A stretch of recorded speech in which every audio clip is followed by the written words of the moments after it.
আসসালামু আলাইকুম। আমার আজকের রেসিপি ব্রেড ক্রাম্ব।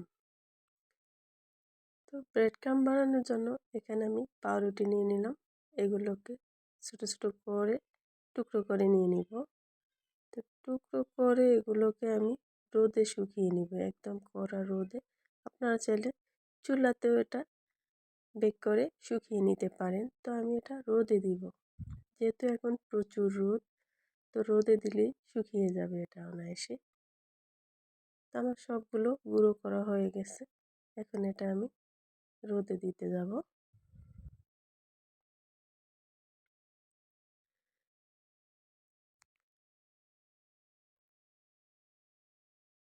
এই যে আমি একদিন পুরো কড়া রোদে দিয়েছি, একদম শুকিয়ে একদম মুসমুসে হয়ে গেছে।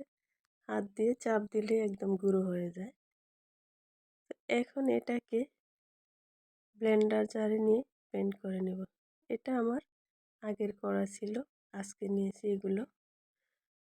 তো এটাকে এখন আমি একটা পলি ব্যাগে ভরে এই যে মুখটাকে বন্ধ করে দিব, এরকম করে সিল করে। তারপরে এরকম একটা রুটি বেলার বেলুন দিয়ে এরকম আস্তে আস্তে এরকম ঘুরিয়ে ঘুরিয়ে বেলে নিলেই একদম গুঁড়ো হয়ে যাবে। আবার চাইলে শিলপাটায়ও বেটে এটা গুঁড়ো করা যায়। আমি ব্লেন্ডার জাগে নিয়ে নিলাম, তারপর ব্লেন্ড করে নিলাম। একদম মিহি ব্লেন্ড করব না, একটু দানা দানা রাখবো। তো এখন এটা জারে ভরে নিলাম। যখন মন চাইবে তখনই, যেমন রোল, আলুর চপ, তারপরে কাবাব, এগুলোতে এই ব্রেড ক্রাম্বের প্রয়োজন হয়।